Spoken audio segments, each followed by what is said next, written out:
Monday Night Raw, January 13th, 2020.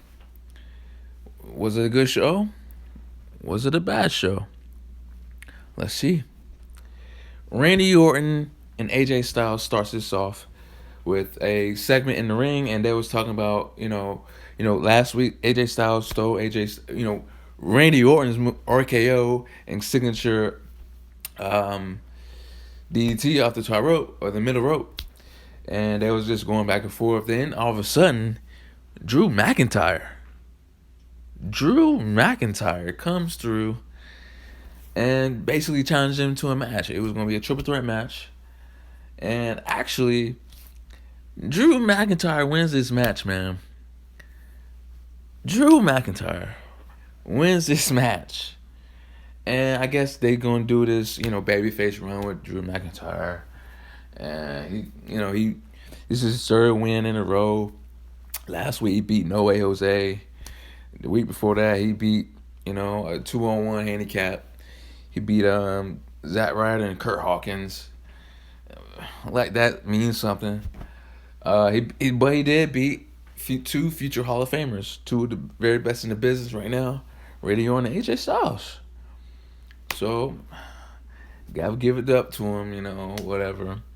And then after this, AOP and Rollins had a backstage seg. They was pretty much talking about their fist fight later on in the main event tonight against Samoa Joe, Kevin Owens, and Big Show. That pretty much what happened there. Ricochet and Mojo Rawley had an okay match. Ricochet obviously won. Mojo Rawley doesn't really, he's pretty much a jobber. He don't really do pretty much anything. He will be on TV one week, then he might show up a week later, never to be seen again 2 months later. So that's just his character. They don't really have plans for him. That's pretty much it. Ricochet win this match, obviously. After this, it was the Street Profits. The Street Profits. They were doing their gimmick, pretty much hyping up, the rest of the card. Just hyping up, just pretty much hyping up the show and what's going to happen. And then later, after this, Charlotte Flair and Sarah Logan had a match. They were supposed to have a match last week, but it just turned into a brawl. So this week, they had an actual match. Charlotte wins easily, of course. They're just making her look strong towards the Royal Rumble. She's one of the favorites to win the women's side of the Royal Rumble. More than likely she'll win. I don't know if she's going to win or not. For me, for me, the Royal Rumble, I want people to win it that's not obvious. I want surprises. I love surprises in WWE. So, I personally, I have no problem with Charlotte, but I just want somebody else to have shine, to be featured. But after this, Kevin Owens and Joe and Big Show, pretty much like AOP and Rollins, they had a backstage segment talking about, hyping up the fist fight. And basically, Big Show said he was going to knock out Seth Rollins again. So, that was pretty much that. Then, all of a sudden, Brock Lesnar appears. Now, in my earlier video of 5 things that I don't like about Brock Lesnar, one of them is that he doesn't show up, right? He shows up. He showed up last week. Showed up week before, I think. And supposedly he's supposed to show up again next week. And the week before that, after that. So, Brock Lesnar's actually showing up. He's actually showing up. Congrats.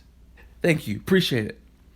So, Brock Lesnar and Paul Heyman basically talking about how they going to win a Rumble and blah, blah, blah. And then all of a sudden, R-Truth shows up. The 24/7 champion, R-Truth.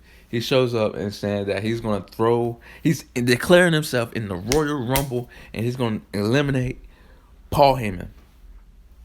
Problem is, Brock Lesnar's in the Royal Rumble, not Paul Heyman. Then once Truth realizes that, he said, "Nope, I don't want that smoke." So he's undeclaring himself in the Rumble. Then all of a sudden, Brock Lesnar F5s R-Truth. Then he gets the mic and says, "That's what's up," because R-Truth's gimmick.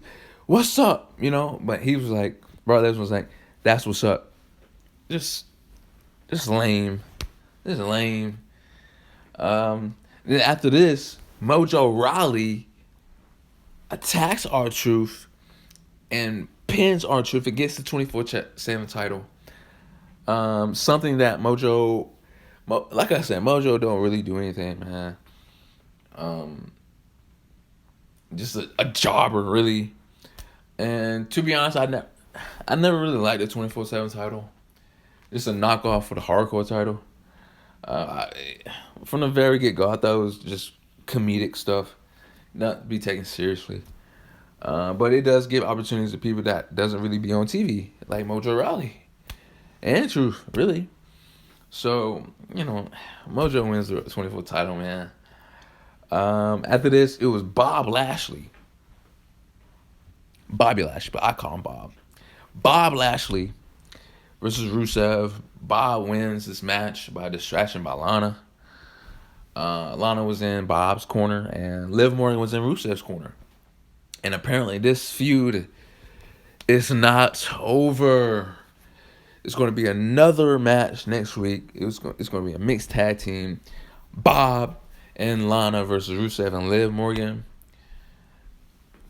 This thing continues again, man. It continues again, and I'm not really looking forward to it. Not really looking forward to it. But we'll see what's in store. We'll see what's in store for Liv Morgan. Next, the Viking Raiders. They have an open challenge. They've been the Raw Tag Team Champions for a minute, and nobody has been able to dethrone them. So they had an open challenge to any tag team back there that's willing to step up. And the Singh brothers, out of all people, shows up and challenges them. Now, the Singh brothers were, they're the lackeys, if you will, for Jinder Mahal when he was the WWE champion. And now they're just doing their own thing by themselves on 205 and just showing up periodically on Raw and SmackDown occasionally. And Singh brothers answered the call, and Raiders won, obviously. Easy. So after this, it was the contract signing of Asuka and Becky Lynch's WWE Raw Women's Championship match for the Royal Rumble. And back like I said, in last week, either last week's or the week before Raw review, Becky Lynch has been in a phase, she's done everything that she could possibly do but beat Asuka, and it's getting to her head. And she's to a point where she's doubting herself. And Asuka, they both signed a contract, and Asuka comes out of nowhere and just spits green mist in Becky Lynch's eyes, the female Tajiri, apparently.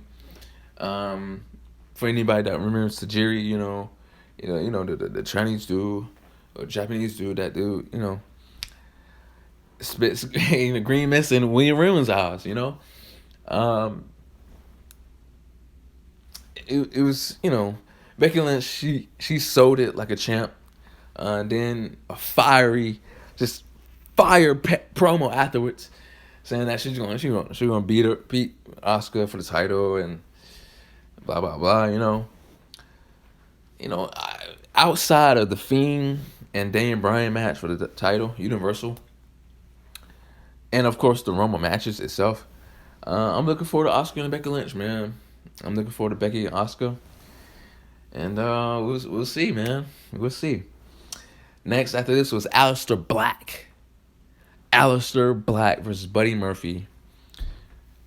I love Buddy Murphy. I love Aster too, but I love Buddy Murphy. Another great match between these two superstars. Of course, Black wins. Black wins again. Again. Buddy loses this match, and he pretty much just sat outside the ring by the barricade and just sits there disappointed. He just sits there.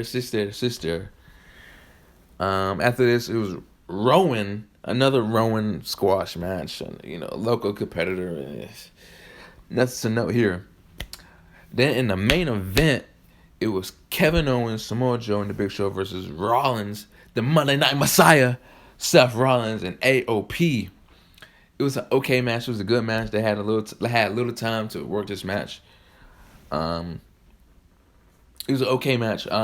Seth Rollins, the Monday Night Messiah, Seth Rollins, and AOP wins this match by the help of Buddy Murphy.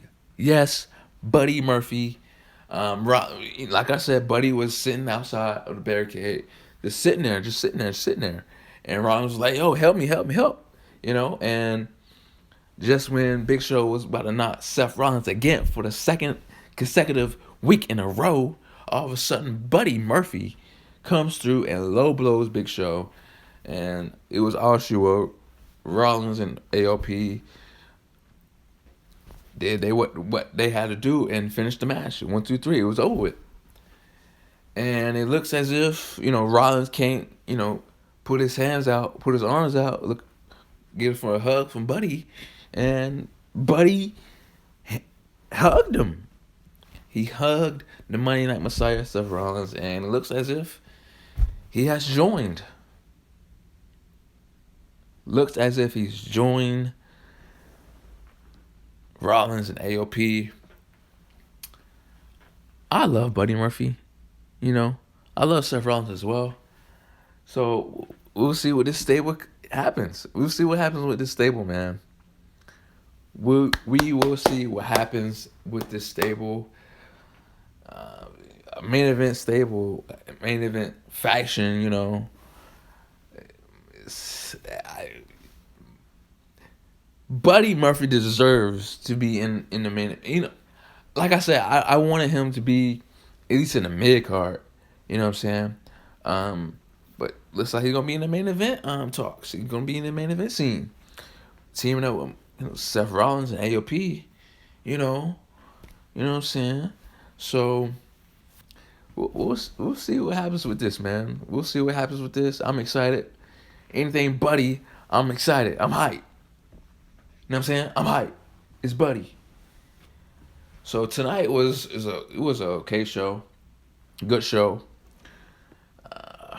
I give it like a 5 out of 10. Outside of the main event, obviously, Buddy and Becky Lynch and Oscar contract signing. It was an okay show. Typical Monday Night Raw.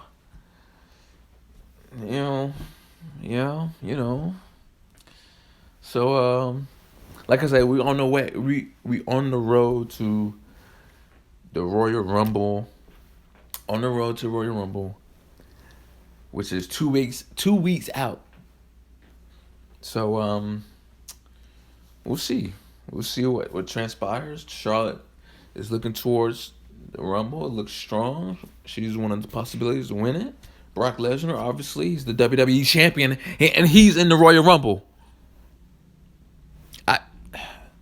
We'll see what happens with that. And Mojo Rawley is a 24/7 champion. And Buddy Murphy has joined forces with the Monday Night Messiah, Seth Rollins, and the AOP. So we'll see what transpires next week. I'm out. Yes, sir.